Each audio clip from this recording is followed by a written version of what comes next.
Recording live from the E. Haley Memorial Studios, straight out of Almont, Ontario, it's time for This Death Clock Has 60 Minutes, your one and only weekly War Mahords news broadcast. It's 8 p.m. Wednesday night, the beers are cold, the news is fresh, and the death clock starts now.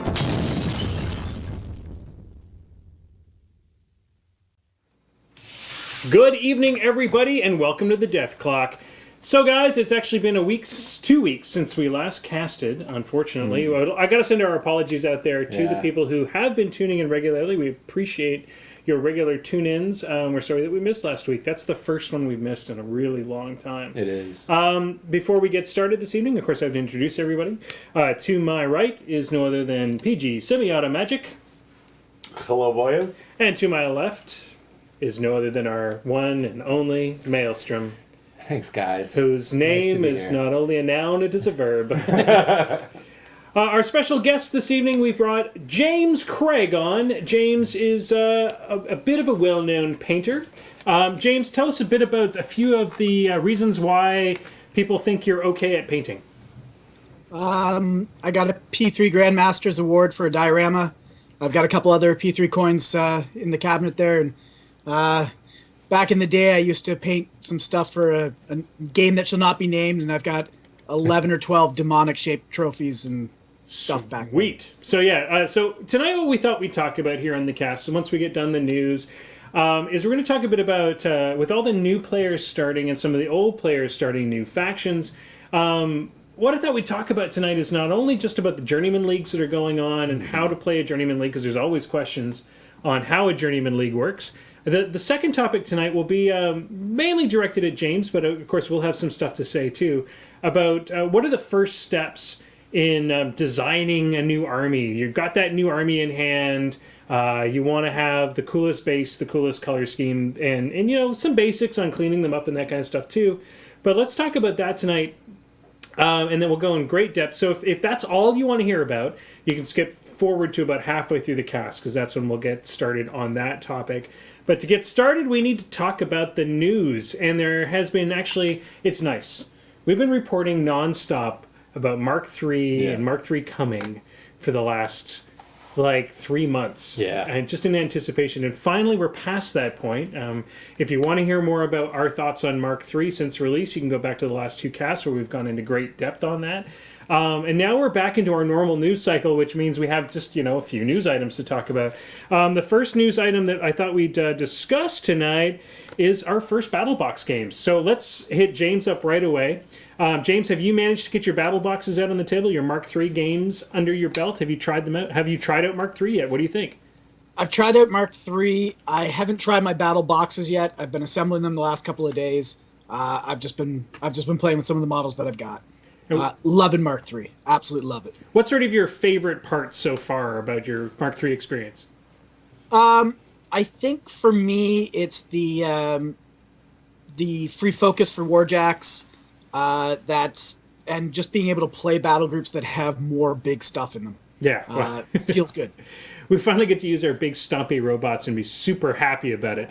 My Rulik force is looking awesome these days. Oh my god, Rulik's so good right now. Rulik's so good. So, PG Semi-Auto Magic, you've had probably the most time under your belt of all of us at this point. You've had a couple of tournaments even. Mm-hmm. How's your Mark III experience going? And instead of talking about what your favorite part is, tell us what do you keep screwing up? Oh, geez, what do I not keep screwing up? My biggest problem is not reading my own damn cards. Yeah. I have played so much Mark II that I will assume models have things that they do not have anymore or miss things that they have gotten. My favorites so far are Assault on Stormclads, because Stormclads have Assault. This is a thing. And Hunters not having parry anymore. Yeah. Yeah. Especially since you're running... That's caused a couple of Hunters to die So you're already. running like 65 Hunters in your Carousel list. And Only you're trying to four. add... You're trying to add 8 more, I hear. Only 4 Hunters. Yeah. It's, I think, almost the minimum number of Hunters you want to run with Sloan. Jesus Christ. Well, 2 hunters is good, but 4 hunters is better, and 6 hunters is unwieldy, and you start to lose points that you Gotcha. want to use for other things. I understand. All right, let's head it over to Maelstrom. Maelstrom, you and I have probably had an equal amount of time. Oh no, you had a No, couple. I went to a You've tournament. had some more. You went to a tournament. I did. Battlebox tournament, even. I did. Tell us about your Mark III experience. What's your highlights? Your lowlights? I've seemed to be enjoying it so far. I went 1 and 2 at the tournament, which isn't bad for me, No. especially playing against some better players. There was a little bit of shark tanking. A little going bit on of shark there. tanking going on, but it was fun. Loving Mark III so far. It's kind of I wish I had started out with Mark III. Yeah, I can see Yeah. that. Where I've only been playing for a year, I just feel like Mark III is so much more streamlined and Yeah. just it's easier to learn, I guess, with the pre-measuring and everything. And, Yeah. You had a little bit of an incubator there with that Battlebox tournament that we ran.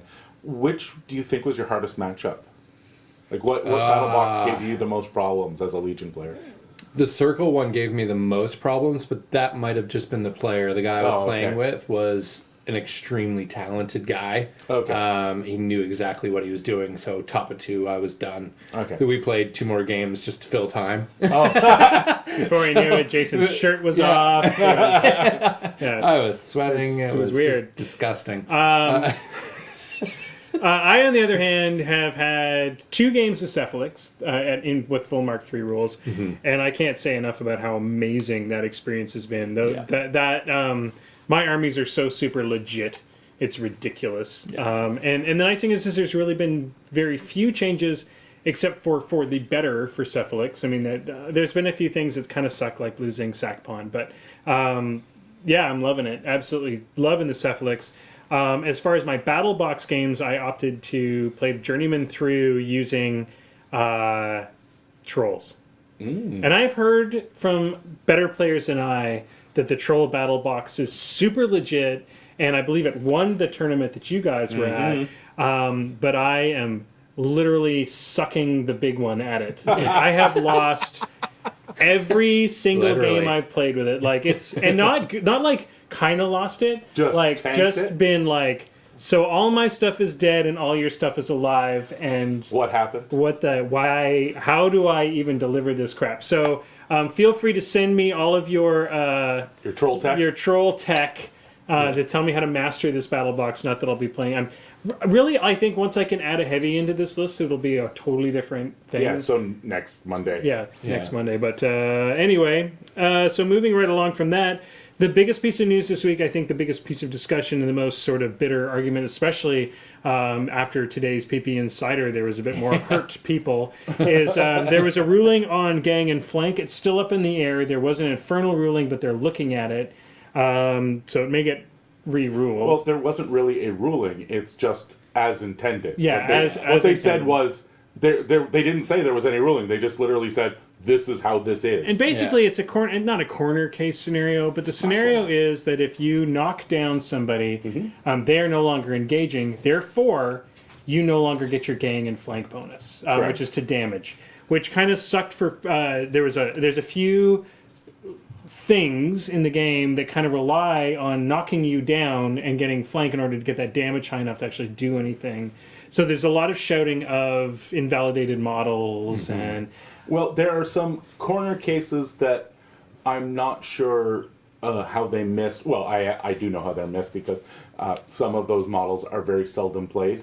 But, for example, Aurora, normally she gets flank, but she has mechanical seizure on her weapon, which means that the jack is made stationary. So as soon as it's made stationary, flank disappears. So she never gets flank on Warjack. Yeah.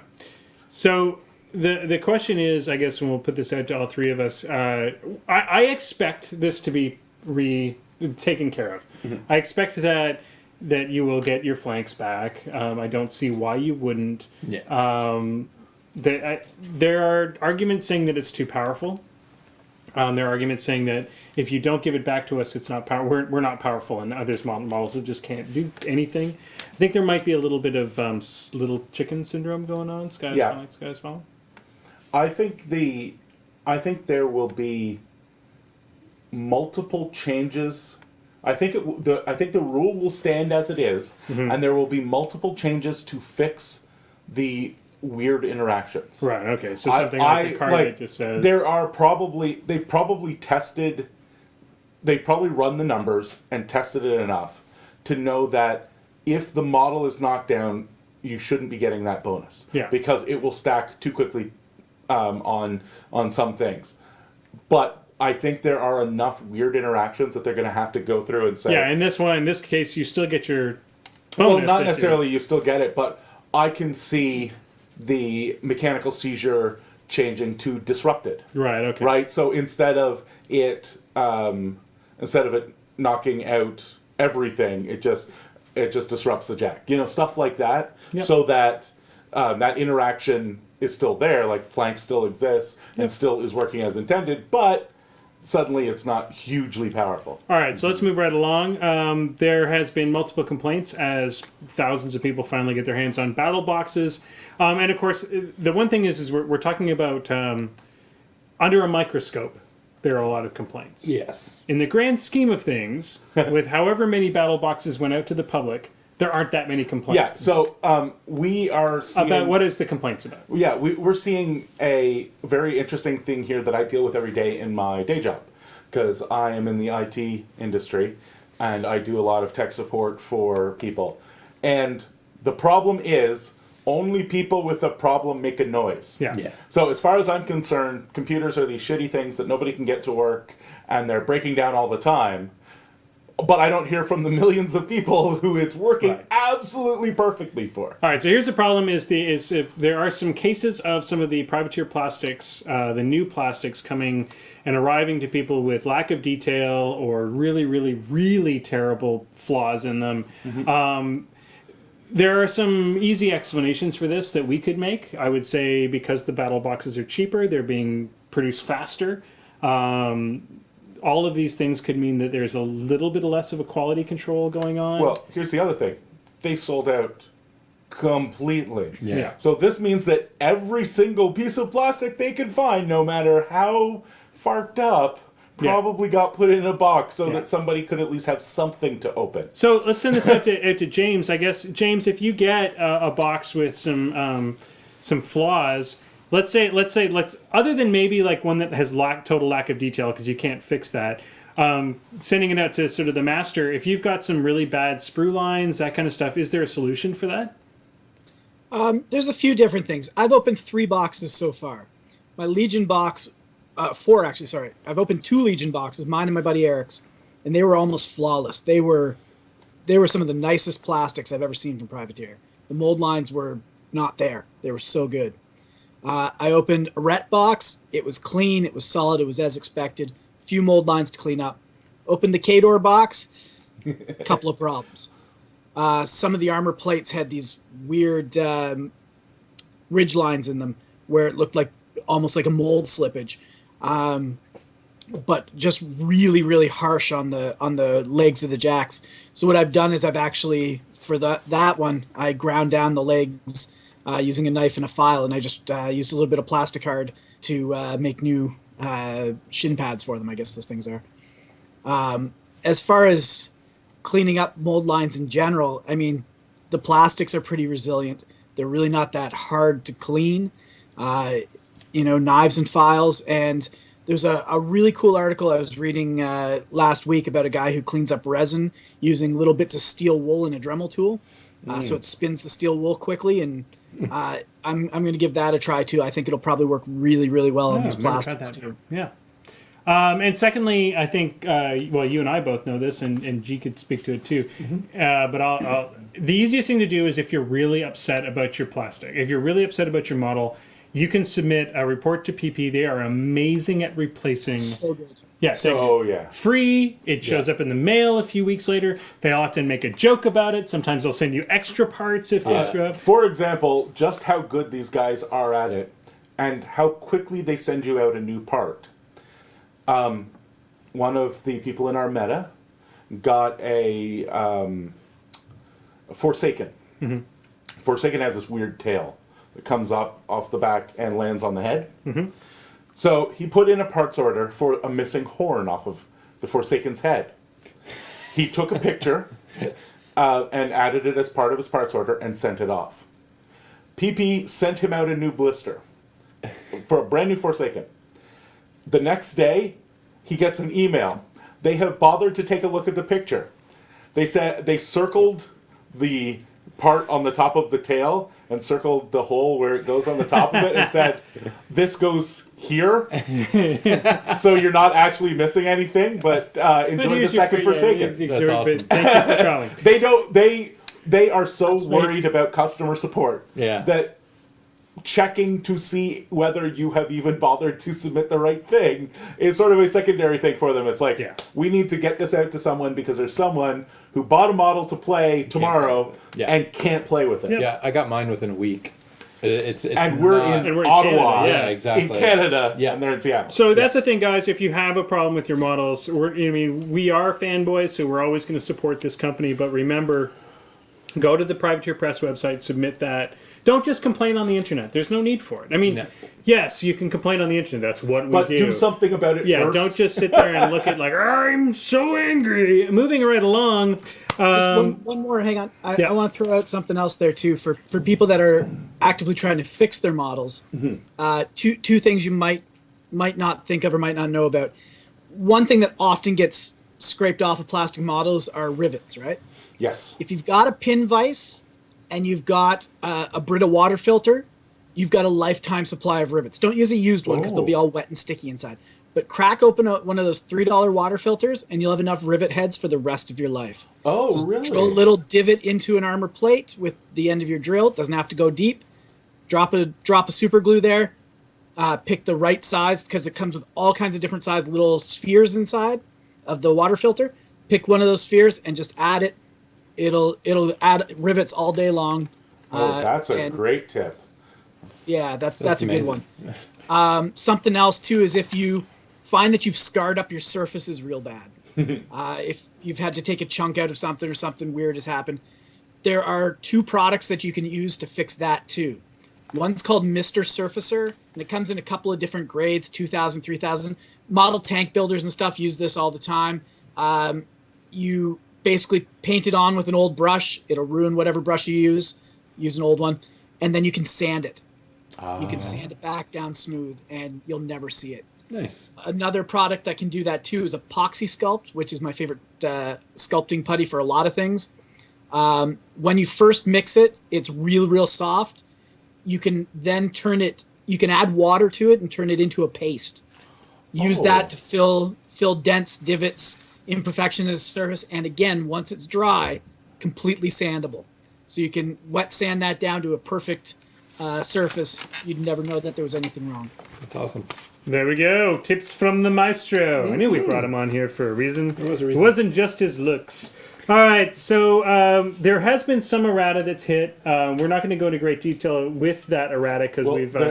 let's say these are infernal rulings. the and infernal not errata. rulings are not errata, but there's been some... Let's not go into great detail, but PG Semi Magic, are there some big ones that have hit? Let's give a couple minutes to some of the bigger stuff. A lot of them are Just interactions. interactions. A couple of them are things that rules as written were kind of broken. They fixed the backstrike and trample thing, so you no longer get backstrikes when you trample. I think we all kind of knew that was coming. Yeah. An interesting one is True Sight. It's being changed to ignore cloud effects when determining line of sight. And the models that... True Sight is being changed to ignore cloud effects when determining line of sight, and the model ignores stealth, is the way it's worded. So, the problem was before that it wasn't ignoring cloud effects. Well, I thought that was on purpose, but I guess they're just letting it be better then. Yep. Fine, because that's what True Sight needed. True Sight is kind of just eyeless sight. Yeah, didn't need to be better. They fixed the transfinite emergence projector. It can now actually function. Oh, that's good. It's able to drop its It's good for the little 4 balls. COC players in the world. Not really a faction. Hashtag not really a faction. An interesting thing is magical damage has an erratum to include spells. Feats will specify whether or not they are magical damage. Okay. So some feats are going to be magical, some feats aren't. Gotcha. So that will be interesting because of incorporeal models was the big interaction there. Right. Right, because incorporeal models were just ignoring basically all Everything. feats. Yeah.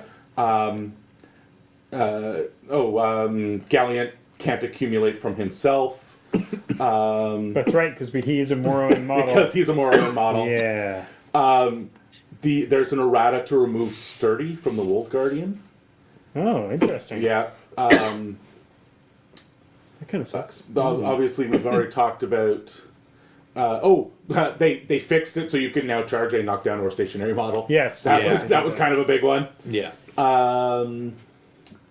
But I think that's the major one. Like I think that's all of them. There's a lot more. Just check it. There is a document online at the on the Privateer Press forum and the rules forum. If you go to the show notes for this show on the Muse page, in that article, we will have a link to the current errata threads. Oh, you're going to remember to do that? That's amazing. Stepping up your game. And the current errata threads, and that current errata thread, until we see an errata, is as close as we're going to get to an errata document. Focus button.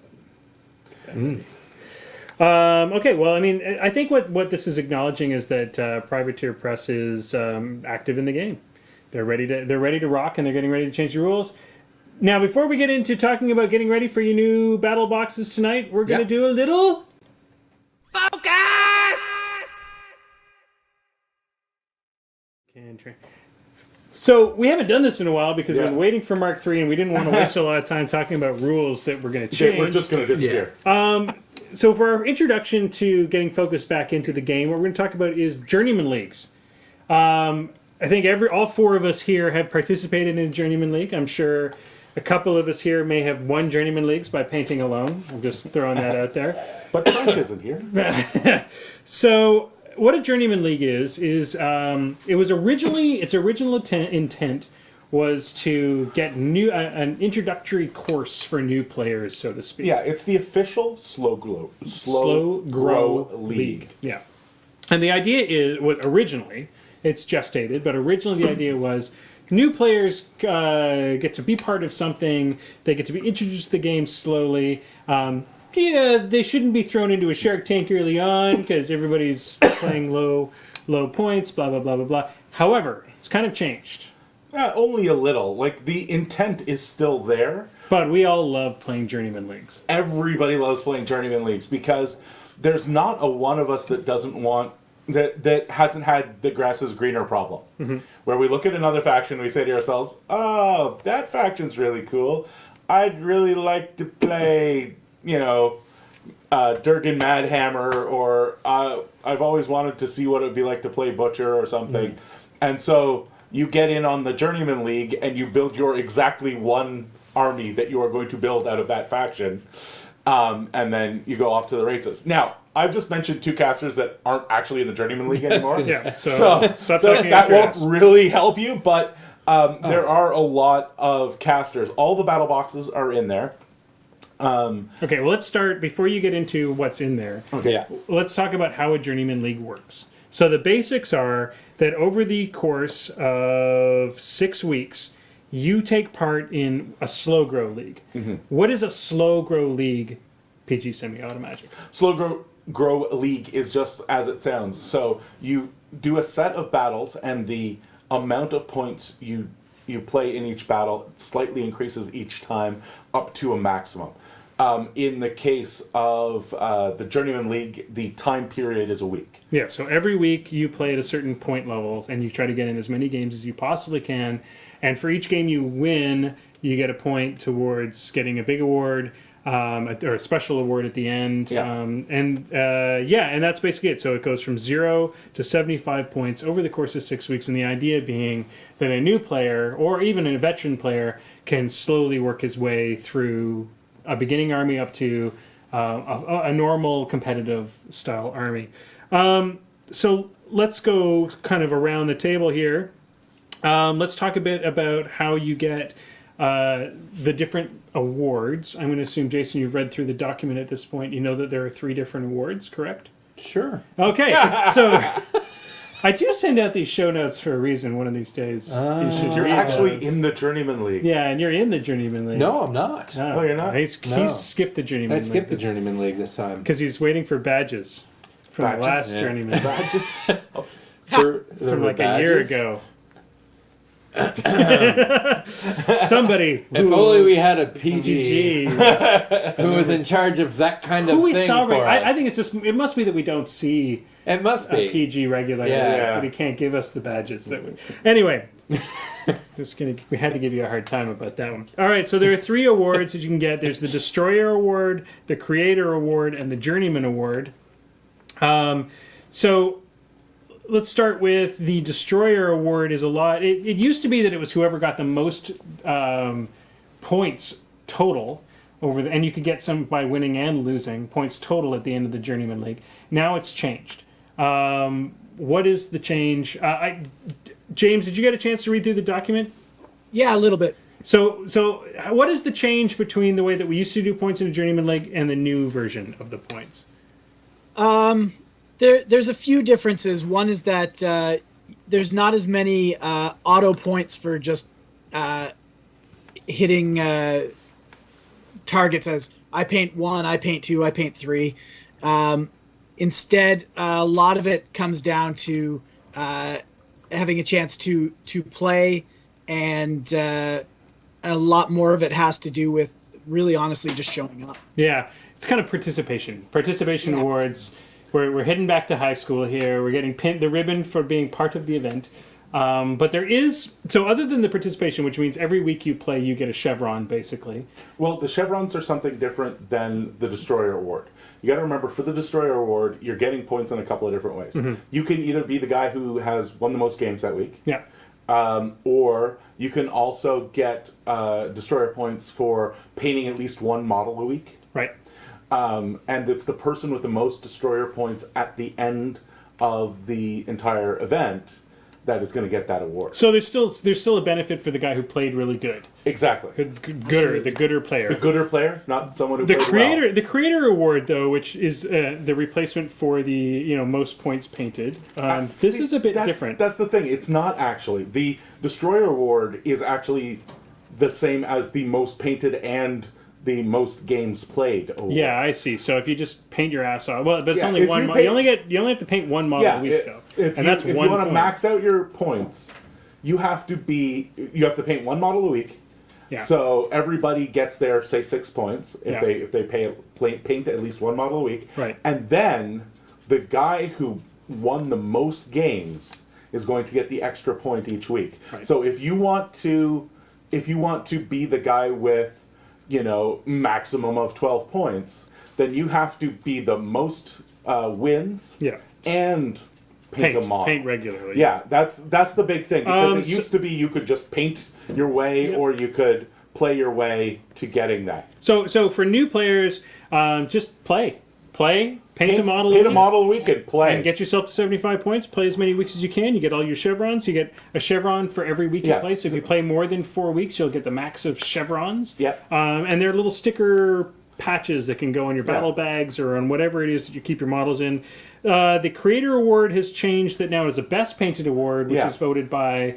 It's decided by the TO, which is the tournament there's organizer. two ways to do it, and this is actually the same if anybody's going to like a full Steam event coming up or something like that.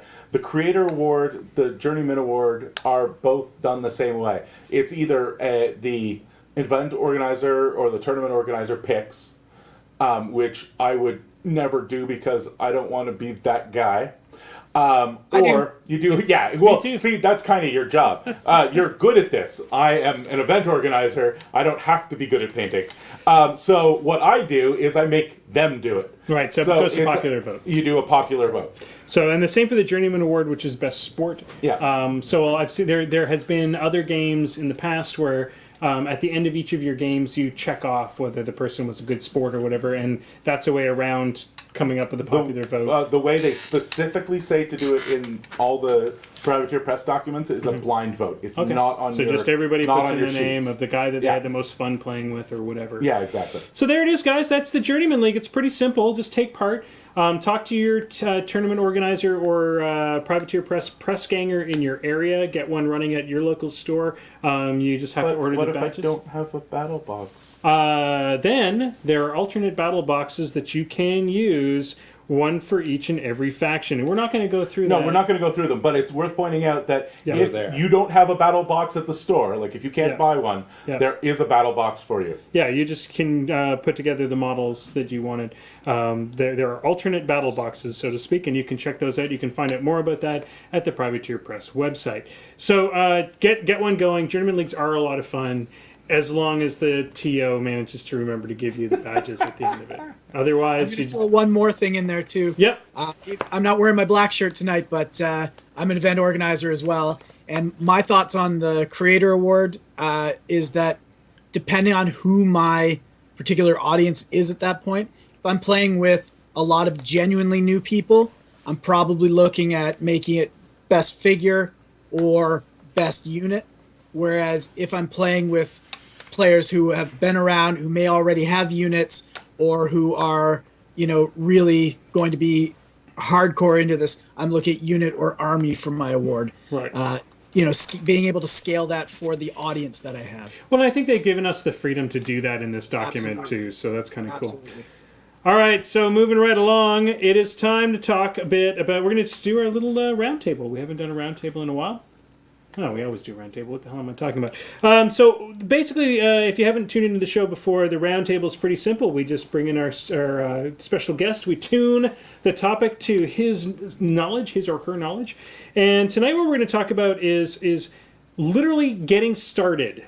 How to begin from a hobby standpoint. And this is probably, in my mind, I think when you're a new player, you pick up your battle box, especially these new colored plastics that are already, they're already in your faction color. And somebody says, well, dude, you should paint that. And it's a super intimidating thing for a lot of people. Oh, God. There's I people... remember my first models. I was terrified. I actually came over to your house. Yeah. Because I was like, I have no idea what I'm doing. Yeah. Please show me the way. And luckily we have James here tonight, and Yeah. and we're going to talk tonight about just pushing people past that brink and where to get started. And for veteran players, I thought we'd discuss a little bit about starting a new army, because this is, to me, the most fun thing now. I've got my generic Signar that I painted exactly like the battle boxes. They're blue and gold, and they look. I tried to copy that. Now, when I start new armies, I try to come up with something different. Just turn that all on its head. So we'll talk about that too. So let's start with. Actually, I think we could probably send this out to G first, because, and then of course we'll go around it. But let's talk a bit about our advice for prepping your models. But let's talk about, you've got your sort of basic rundown. As quick as possible, tell me those 4 steps that you tell everybody who comes to you and says, well, what do I do first with this plastic? Well, the first thing I always tell people is, well, I shouldn't say that. The first step that you should be doing is counting all the bits and making sure you have enough bits in the box to make a model. Because that always doesn't happen. We've already talked about how good PP is at getting you bits that might be missing. But there's nothing worse than finding out that there is a tiny little piece that is missing halfway through assembly. Or that you got 2 left arms. So even though that might not be the first thing I yell at someone, the first thing you should always do is check to make sure you have all the bits. Yep. Yeah. Second thing you should do is be cleaning your model up.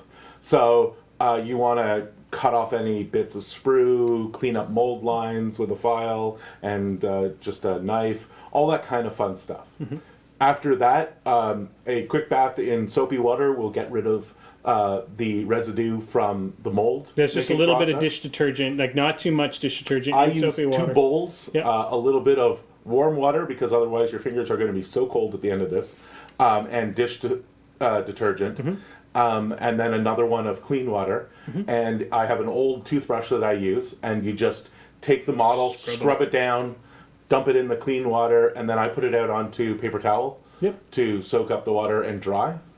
Yeah, note, make sure you do get all that soap residue off, because Yes. soap is just as So bad as the release agent. That's what the clean water is Yeah, for. exactly. Make Just- sure it's been rinsed off, and then Now it's time to glue. Yeah, and then it's time to actually do the assembly.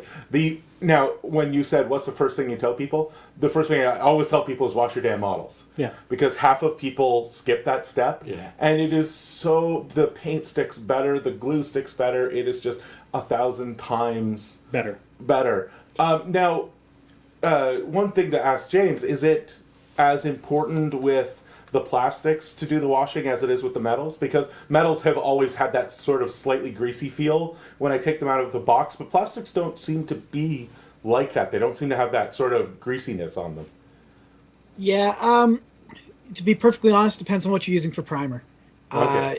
If it's plastics, and I always better safe than sorry, but to be perfectly honest, if you're using a primer that's aggressive enough, that bonds to the surface well enough, you don't really have to worry about it too much with plastics. Okay, so now that we've had them all assembled, and we're trying to figure out choosing a primer, because most people are going to go, oh, we're grabbing the privateer press paints, and we love those, and we've got our color box that we've been sold, so we have our faction colors, or we're going to go out on our own. What do you recommend for primer? Should we be sticking with the P3, or should we look at something different for maybe plastics than metals or anything like that? Yeah, this is a tough question because there's so many things that work. If I'm doing pieces for competition, I use an airbrushable primer. Okay. I use Stynylrez almost exclusively. The Badger primer is amazing. But once in a while, I just want to grab a rattle can and get started on things. And the P3 one is fantastic. The Games Workshop one is wildly overpriced, but it's really, really good. And the other one that's great is Duplicolor, which is an automotive primer. Goes on really smooth. I like it quite well. All right. So we've got to that point where we're about to prime. And there's been some talk about these new colored plastics. So I was going to send this out to James. I think the main complaint right now is that especially the Khador players, because that red color is so strong compared to all the other colors, really. The red is bleeding through. Oh God, my model, this new plastic is horrible. Is this the case? Well, for starters, the new plastic isn't horrible. And from a point of view of somebody who teaches people how to play, having your models be defined by color on the table when you open your box and throw them out there, fantastic. Brilliant idea. As far as the red bleeding through the primer, so what? It really makes no difference. Primer is there. See, the problem is a lot of people treat primer as their base coat. Primer is there to create an adhesive layer between your actual paint and the surface of your model. If you are using it to completely obliterate whatever's underneath it, you're either A, completely obliterating other detail anyway, so you really don't care that much, or B, you've just got completely the wrong idea of what the primer is supposed to do for you. Now, the truth is, if I was planning on painting my Khador army winter white, I would probably, again, either choose a better white primer than the one that's letting your paints bleed through, or I might use that white as my base coat. Probably wouldn't, so I'm just making stuff up now. It really doesn't matter. You do not need to cover every bit of every surface with primer in a solid coat that's not see-through. It doesn't matter. Mm-hmm. Your paints will do the rest of the work for you. The lesson that I was taught by my first painting mentor, Meg Maples, was when you do your priming, if you have so let's say you're using a white primer, for example. If you white prime the model so much that you can no longer see the black in the base, then you've over primed the whole model, and you should probably just strip it and start over again. And that mainly has to do with losing the detail more than anything else. No, I mean, at that, it again comes down to what level are you painting at. Are we really concerned about small details if they're still visible? There's a difference between trying to get them competition perfect and trying to get them looking awesome on the table. Yeah. You don't really need to be afraid of your primer either. Oh no, I sprayed too much. Oh, it doesn't matter. The bottom line is, as long as there's primer on there, there's something for your paint to stick to. Yeah, it's just an adherent surface. Put it on solid, put it on light, it'll work. Do you have any tips for using a rattle can? Because I know most of our audience is not going to be airbrushing their primer on. All right, so this thing here is a little Lazy Susan. Spins. You can get them for decorating cakes or for pottery or anything. Get one of these, put your models on it. That way you can spray from different angles, just turning it without having to pick up and worry about putting fingerprints into your models. That is genius. That's my first piece of advice. I can spray 3 or 4 angles in one go and not have to worry about flipping my model, picking my model up, turning it. And so I'll hit a lot of angles all at once, let it sit, let it set up, and then flip them on their backs or their bellies when they're dry enough for that, and then spray from underneath and be done. Sweet. So let's talk about planning a color scheme. We all 4 of us have planned color schemes in the past. Maelstrom, when you planned your Legion scheme, you wanted it to be sort of what you saw in the box, like the studio scheme. but you wanted to go a different direction. And you're an a little artist bit. as well, so you had an eye for where you wanted to go. Yeah. What when you're looking at an army and you're planning your color scheme, what are sort of the things that you think about? Just what colors go well together. If anybody, if you're close to a Michaels, go pick up a little color wheel. Those things are fantastic for planning out color schemes. It gives you colors that go well together. It gives you colors that you should stay the hell away from. Pick one up and just play with it, have a look at it, see what you want for a primary color, and just kind of go from there. But yeah, there's... That's your first step. Awesome. PG Semi-Auto Magic, you've spent a lot of time coming up with your color schemes, but you go at it from a completely different angle than everybody else, which is reproducibility more than anything else. You want it to look good on the table, and this is, I think, is good advice for new players. So go ahead and wax philosophical on that. Well, so I am a bad painter, and I don't mean that I paint a single model horribly. I mean that I am not someone who is likely to paint all of his models if it is a complex scheme or even just a detailed scheme, like a lot of different colors. Mm-hmm. So when I am coming up with a scheme as a general rule, I limit myself to a small palette. Mm-hmm. I limit myself generally to what I would call out-of-the-pot colors. Mm-hmm. So not doing blends of colors on the palette. This is going to be Morrow white or whatever, this particular part. And I also look at colors that I can spray on to give my base coat. So after you have primed, not priming, this is coloring. So after you have primed, Army Painter makes a range of spray paints that they also have the tints, the color as well, like the paint separately for it, or you can do it with an airbrush if you've got one. But I choose a color. For example, my Convergence I did in an aperture theme.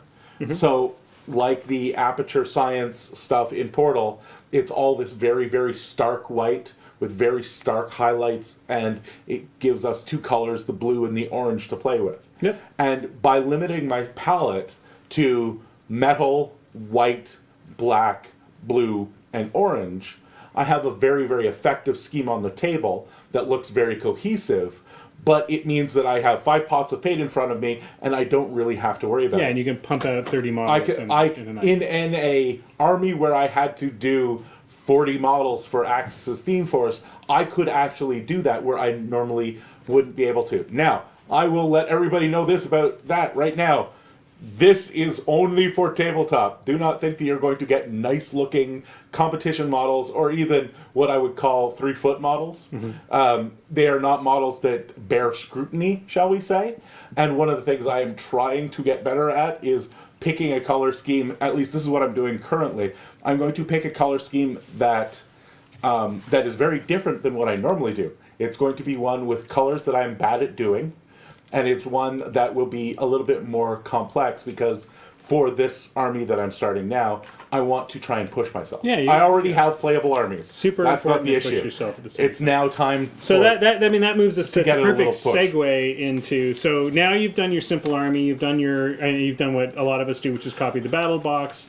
or you've done a simple color scheme like what G has done. Now I want to take it to the next level. So let's go to James. James, when you look at a new army and are planning out how you're going to proceed, sort of give us the 411 on that. All right, so my first step is I go look at other people's armies. Not necessarily my faction, just other models that I like. When I look for a color scheme, I look for, who's doing what and what colors go together. I also have to think a lot about what colors I enjoy painting.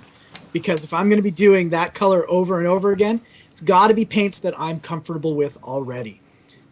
Everybody has colors that they feel good about the way they paint, and everybody has colors that they hesitate to reach for. Gray, military greens, deep reds, these are colors that I do all day long, any day, and will feel good about.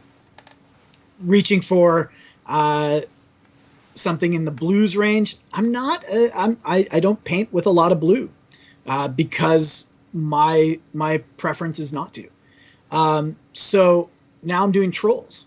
So I've had to spend a lot of time really looking at what paints are out there because, like you guys were saying, I think it was Ali McVeigh that told me one time, if you're painting a lot of something, you want to do the mixing on the model, not on your palette. You want to reach for a couple of paints, and then you can use those to blend, you can use those to make your highlights, but you don't want to have to mix a color to then mix all your other things with. So I've been spending a lot of time planning my trolls, and I think I'm just about there. I've got my blues in line. I've decided I'm going to do grays and greens on the tabards, and we're going to kind of go from there. So the looking outward, making some notes, doing some field work, trying out a couple of colors. You got to have a scrap model somewhere, whether it's some board game piece or a model that you actually like. Doesn't really matter. You need to try things first. I once jumped into doing a Ret army, and the colors I chose looked really good at first, but by the time I got to the end of the model, it was terrible. I made a terrible choice. And then I had to live with it because I had a whole army of it. So, such is life. But most of the time, I give it a little more thought and really kind of go through what's going to look good. How am I going to get the look that I want? What colors do I need? And I'll be honest with you, if I'm painting a new army, I'm probably buying paint. If I need something and I don't have it, I'm not going to spend all day trying to figure out how to mix it. I go out and buy that one jar of paint that I need and move ahead. That kind of goes with everything that I would say. I don't do another game piece for my test model. I usually do the beast from the battle box that I will never use again, if that makes sense. And I find that's for me that's a good way because then I can look at the visual representation and I can say so for the troll scheme that I'm working on now. I did the spear guy. I can't remember his name right now. Impaler. The Impaler. Because I know that after this, except for maybe in some Gunbjorn lists, the Impaler is probably not going to see a ton of table time. So I did my test scheme on that. I know what changes I'm going to make. And in most cases, I can tweak the Impaler that it'll fit into nobody will really notice. But then the next thing I spend probably more time than most people on is the basing. Mm-hmm. As well. So part of my plan with every army is basing, and I may be one of the few people that truly believes in this, but I found that I'm an okay painter, but I can make everything look really, really cool with a very individualized, awesome base. If those bases look cool, they make everything sort of grow organically throughout the rest of the paint, especially if they go with the paint job itself. And talking to new people, I recommend that. Don't just think along the lines of sand and some tufts of grass. Think out of the box. Maybe do a wood base. Maybe use green stuff to create concrete palettes or something on the bottom of it that just sets you apart from everybody else. And when it's on the table, especially for a new player, when it's on the table, even if your paint job is middling to okay, those cool bases will set you apart from everybody else. And a lot of new players just forget the base entirely And the base is actually a really easy thing that you can do awesome things on. It elevates everything, and there's so many. I mean, even there's so many prefab choices out there too. Dragon Forge and whatnot. There's so many good basic systems, but there's also so many things that you can just do on your own. Yeah. One thing, if you're using a resin base, James, is there any special prep that you need to do? Like, do you attach them to the base at the end after painting, or do you just attach them and paint it as part of the entire model? What's what if I'm a new player or new to using a specialty base? What should I be doing? Well, drill pins into the feet of your model and right into the base. Sometimes I even glue the figure to the base temporarily, and then put my pins right up through the bottom because resin bases are solid. Yeah. And then I pull it back off, and then I can attach and detach as needed. Perfect. So this goes out to you, G. We get this question a lot, and it shows up a lot online. I'm planning on doing a completely different color scheme than I saw in the battle box. I want my Signar army to be green and red and gold. Is that legal? Absolutely. Like it! Absolutely. No, it's going to kill our guest because of the colors, but the models are legal. The Privateer Press modeling restrictions. First of all, let me say this about all of the Privateer Press modeling restrictions. They only exist as far as events that have Privateer Press at them. Yes. So if you are in your local meta and it's you and 3 buddies playing the battle boxes, it doesn't matter in the slightest. Paint it any color you want, modify it however you want. You can put a Tyranid on top of an Ironclad and call it a Tyranid clad. Who cares? But I see those wheels working. But if you are going to go to large events where Privateer Press might be streaming, the basic rules that have to do with painting is that you do not want to have any logos painted on the models that are non-Privateer Press IP. So It also has to be mostly Privateer Press well, model. that's for conversion, Right. but just for painting, Right. It just you can't put someone else's logo. So don't put your favorite. Aperture Science. Aperture logo. Science. Yeah, don't do an entire army and then spend a lot of time printing custom decals that actually say Aperture Science on them, and then very carefully put them on 90% of your models. But that's only if you're going to go to a Privateer Right. Press sanctioned. Right. And let's be Sanctioned honest, event. you are never going to be invited to it. that Convergence army is never going to see No, a PP event. No.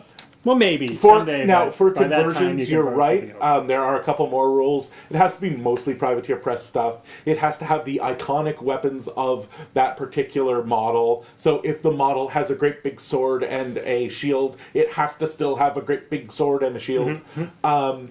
That's basically and it, it has to though. be mostly PP Mostly stuff. PPs. Yeah, you can't just put a different model in. Hello, Mulk. A really good way to tell whether this is a legal model is at your next game night, hold it up and yell out, "What is this model?" Right. And if nobody can answer you what it is, then it's probably not a valid Back conversion. to the drawing board. All right, so before we move on to the lightning round, because we are running out of time, I just want to talk quickly to the wonder that is dry brushing and inks to new players. We can't be remiss without mentioning Liquid talent. this. So there will be, for good painters out there and for new painters.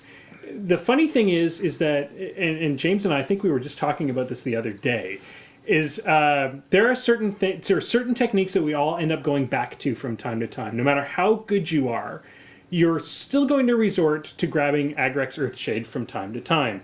It's made by that company that we don't talk about vocally. But there are 2 products that are brought out by that company that you can now buy in giant pots, by the way, which is friggin' badass. They got smart. They're like, this is our one moneymaker. We're going to double the size and double the price. Which means... spills. Yeah, when Yeah, it so you can spills, spill they twice lose as much. twice as much. So, spilled those so many Agrex times. Earthshade and Null Noil. Go to any hobby store that carries miniatures and carries the other brand Warhammer, Citadel paints. And there's these 2 products. There's Agrex Earthshade and Null Noil. They're made out of bong oil and fairy dust, and they work better than Bong? Have you ever tasted it? It tastes exactly like bong water. I've never drank no, bong water either. You then you've been doing it wrong all this time. I didn't go to university, I guess. I guess not. All right, so it's made out of fantastic stuff. So there's two techniques out there that will make your life easier right off the top.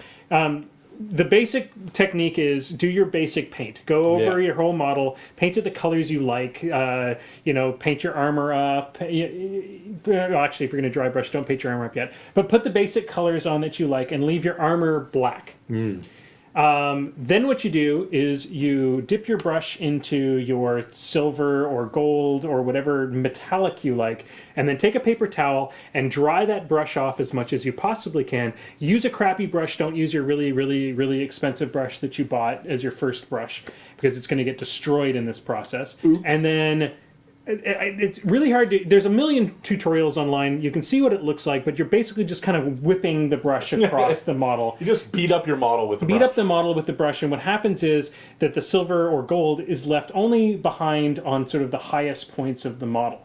The second thing is, after you're all done that process, then you can use Null Oil, or you can use Agrex Earthshade, or whatever wash you want. P3 has an armor wash that works very, very well on both of these. Yeah. And the Null Oil works well on things like leather, faces is probably not the best idea, but you can use it there. Anything that's going to be sort of brown, or anything you want to look dirty. Null Oil works... or Agrex? Agrex, sorry. Agrex Earthshade works well on anything that you want to look dirty. Null Oil works really well on armors. Anything where you want deep... Hard shadows in the recesses. Those are sort of two basic tips that can help everybody. James, did I miss anything on that sort of basic tutorial? No, that makes sense, but I'm going to share one more that follows along with that. Those things create what's called a filter coat. And the washes are usually used to just hit the recesses more than anything. But people tend to use those two particular products as a filter across full surfaces. You can do that with color too. And if you pick up a color that you dilute it really, really thin, especially if you get one that's already intended to be a transparent color. Vallejo makes transparent red, transparent green, etc. Badger makes these ghost tints and whatnot. The idea is that they're a really, really translucent color. So you push your highlights up higher than you intend them to be, and then you put this filter coat over it, and what it does is it helps make your blends and your color all come together in just one. It's a really great way to make your colors a lot stronger and still maintain your highlights. Especially with colors like red that are often really hard for new people to get the highlights on. Doing a red... transparent red is like the coolest thing. Yeah, exactly. You go basically high pink to white type of thing on your high points, and then do a nice little wash, and everything's good. I like going to bright orange instead. Ooh, bright orange. I like it. Now, James, there's one last little thing I want to interject here before we move on. I have heard of a technique where you paint your entire model white and then paint the whole thing with washes. Is that something that you would recommend for a new player? You know what? It's not the worst thing you can do. It's a great way to develop some control, and it's slower. That's the thing. It is a slower way to work, but it works, and you can get a lot of mileage out of your techniques that way. Jason, just a reminder for people who are new to the painting and you're picking up the battle boxes. I know when I first started painting, there's so many of these options out there with washes and inks and stuff like that. I remember I used an ink and painted it on like a wash, and it made an absolute disaster of the model I was painting. Ah, yes. Don't be afraid to just paint over it. Yeah. Because it's just paint. I'm just having memory of a panicked maelstrom running into my house. I ruined the that model. Happened. Exactly. It's over. Acrylic paints, whether you're working on models or on canvases, are intended to be used in layers. Yeah. If you think you're going to do it in one shot and be done, you're probably wrong. Yeah. So, or you're because I panicked. I was like, this model's screwed. I'm going to have to strip it and start all over again. That's not the case. Let it dry. Yeah. And then just go right over it. Right. And don't forget, with any paints, especially anything right out of the bottle, it is a good idea to use water. Put the paint on your palette or on your wet palette or whatever you've decided to use as your way of working, and then clean your brush and leave the brush moist that's usually enough moisture to kind of thin the paint just enough that you're not going to get kind of a clumpy, chalky effect. That's kind of just a quick tip. Once you get better at it, you'll learn how to thin those paints down enough that you never get that. Yeah. But yeah, the idea is you want to do multiple coats. A lot of people complain that I want to do it in one coat and it's not taking one coat. It's like, well, as James said, it's not really intended to work that way. Yeah. All right, gentlemen, I wish we could talk about this more, and I'm sure we will at one point or another, but we're running out of time, and we haven't done a lightning round in a while. It's been a long time. So it's time. Let me throw one last comment before you James, hit it. One last one. To all the new painters out there, there's a million crazy techniques that you can learn. There's a gazillion things on the internet, but take this one piece of advice to heart. A clean, simple, smoothly painted model done with no special techniques, just clean, is going to look better on that table than something with 100 janky finishes on it that can't be controlled. Just do your best, keep it clean, get that control in place first, and then start adding fancy features. I like it. I like it. Wish somebody had told me that. Yeah, brush I went control. right to fancy features. Yeah. Yeah, brush control is it's a learned skill for sure. Mm-hmm. All right, hit that button. Yeah, as soon as yeah. The lightning round.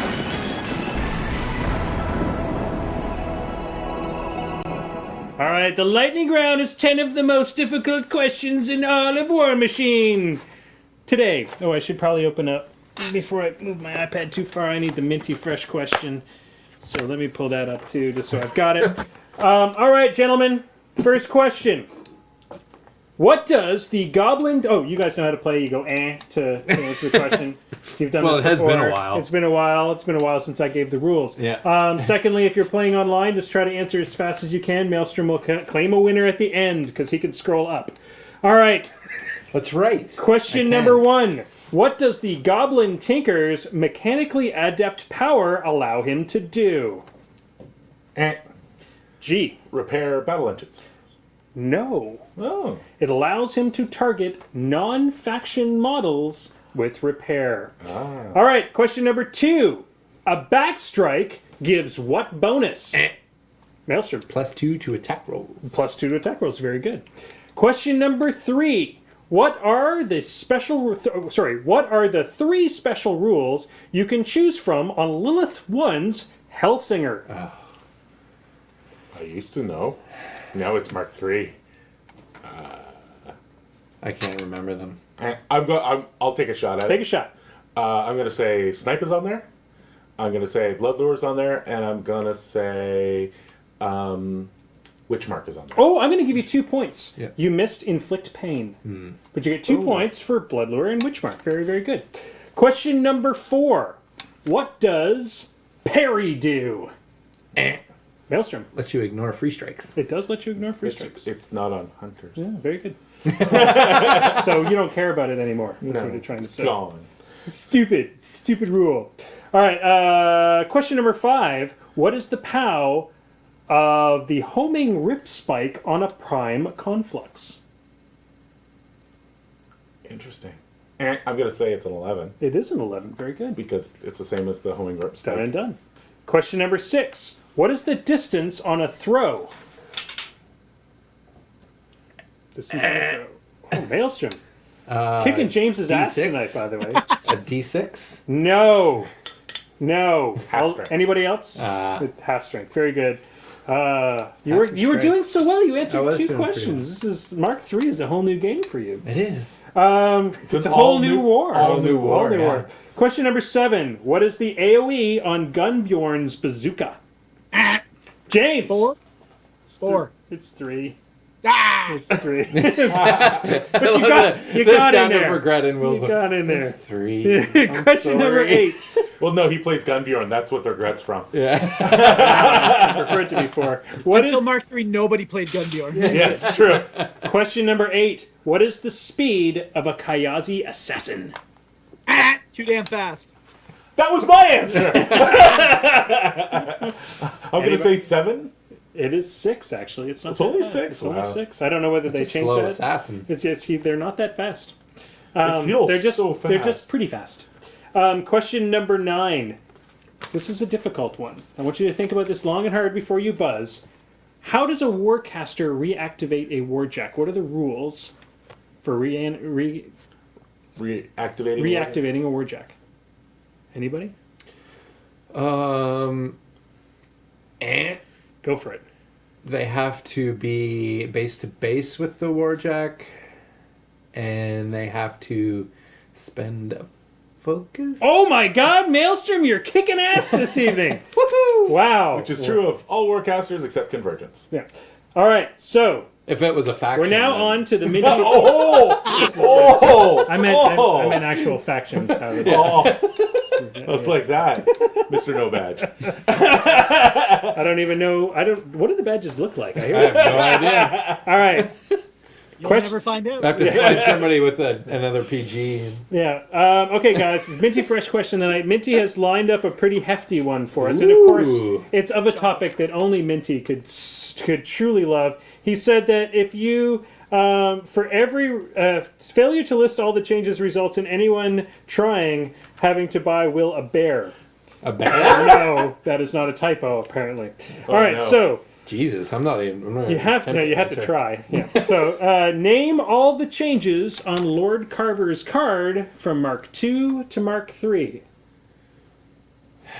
It's a trick. There aren't any.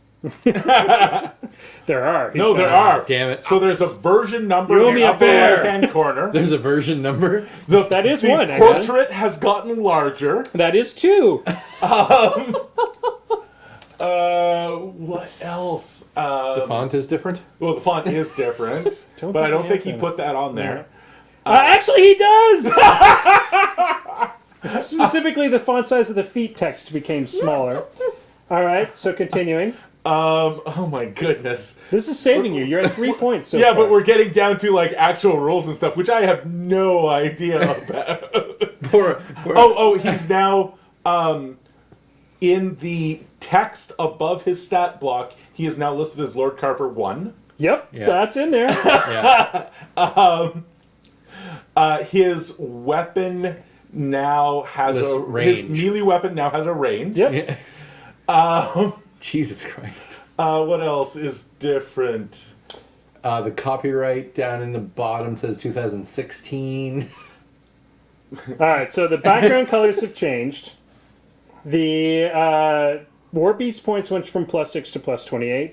You got everything else on there. The new cards have the version, Lost Elite Cadre Pharaoh Brigands and Inspiration Pharaoh in exchange for Veteran Leader Pharaoh Warrior. The last one is there's no minion logo in the bottom left corner of the back of the Carver stat card. I think we or did the pretty feat well card. for not knowing That any was of Carver's incredible. rules. I think you all owe me about 7 bears, but other than that, I think that saved you for this evening. We all The have hairy to. leather-clad man is on his way to see you now. Lovely. Oh, no. That's the kind of bear I like.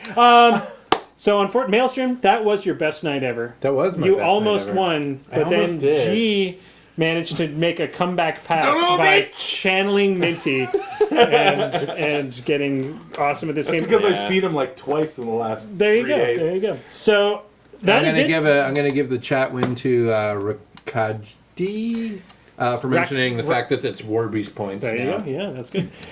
All right, so ladies and gentlemen, that is it for this evening, but we do have to do a little bit of cleanup. We have passed the death clock by a couple minutes, but that's okay. Yeah. I want to go around before we get started. James, is there any... there isn't a super exciting event coming up in Kingston this weekend, but I think you might be full already. But do you want to talk a bit about what you're planning for the future as far as some painting stuff?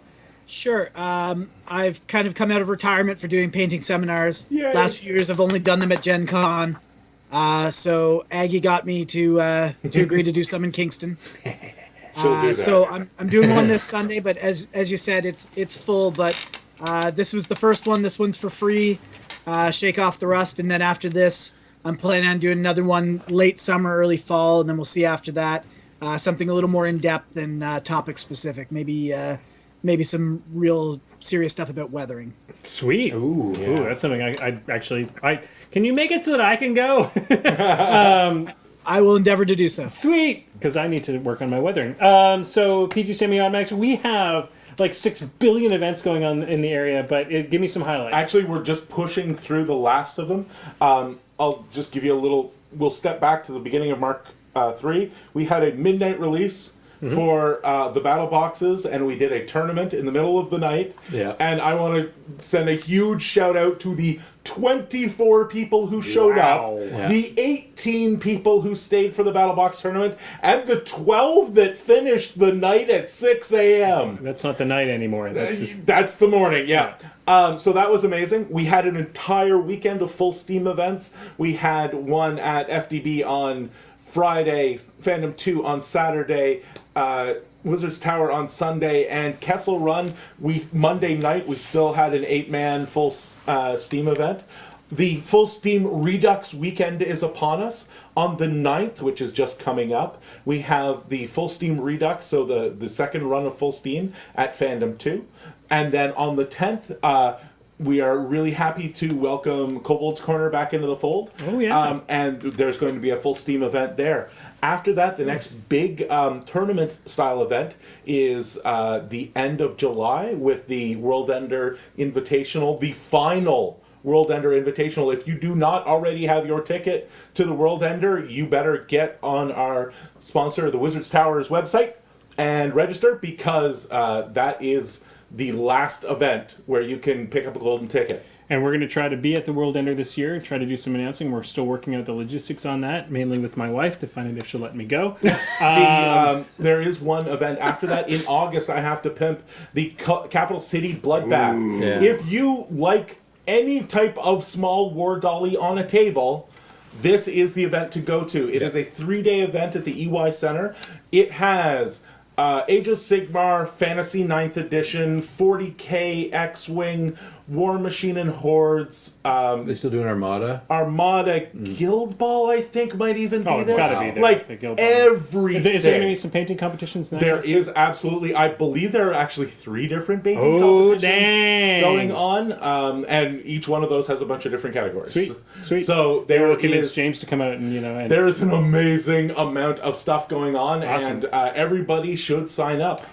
Before I do our final ramble, Maelstrom, for the people that live in the area, tell them a bit about the party we have coming up on the 18th at the Barley Mow, because that's pretty sweet too. It is pretty sweet, actually. So you get to come. Your first beer is free. Yep. We'll be serving free food for everybody all night.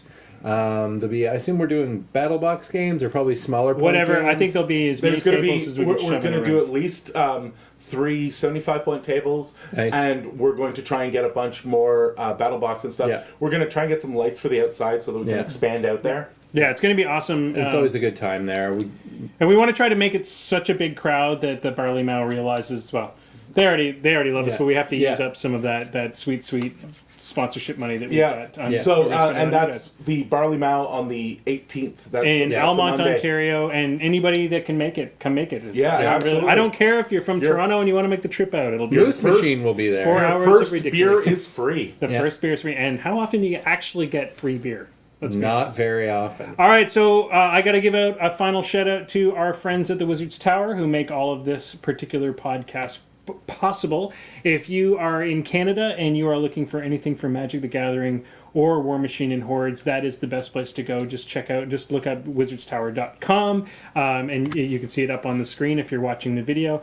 Don't worry about the Canada Post strike. They have already worked around that. So sweet. just go to Ignore their that. website. They It's are- all there. They are too big to have to care about the the Post. I believe Canada Post had to work around them. Yeah, that's right. But they are a really great company to work with, and they are a small store. You can go in and see that it's just a bunch of nerds working to get you your stuff. It's not some conglomerate stealing all your money. No. So yeah, check them out. Please take the time to go there. We go there all the time. That is where we buy our stuff. They do They have always have like one of everything. Yeah, they one stock War Machine, which And is it's- amazing. Yeah. Yep, and it's of a course, huge there's thing. a lot of other stores in the Ottawa area we know you can go to, but hey, they've been supporting us from the beginning, so we have to we have to put our love and support behind them as well. That goes out to the whole community. That's not just us three. All right, guys, that's it for this evening. The death clock has passed. We are about 13 minutes past the death clock. We totally lost. And coming up after us, is Troll Blood Scrum. Troll Blood I Scrum. said it! I said it! You got it right. You First didn't try. say troll, but Troll Blood Scum. Troll Blood Scum. James, That's thank a you. different podcast. Thank you so much for jumping in tonight and being the guest with the best there and all the great information on painting. You can check out James's blog, and please do. James, if I want to go learn more about your painting Where's your and blog? get some techniques, where do I go? www.lostinthewarp.com. James has awesome tutorials and tips, and he shows you step by step how he gets through some of his crazy painting stuff. In particular, some of the light effects that he did on the bust that he worked on last year are fantastic. Giving it away. Just giving I've away. got some fancy new ones coming up too. Sweet. All right, guys, that's it for tonight. Thanks so much for joining us, and it's time to hit that button. Dice down! Moose Machine and This Death Clock Has 60 Minutes is a proud part of the Muse on Minis network. Podcasts go online every Thursday morning. You can watch the show live every Wednesday night at 8 p.m. Eastern on Twitch and keep in touch with us on our Facebook page. Just Google Moose Machine. If you can't find us, you're doing the internet wrong.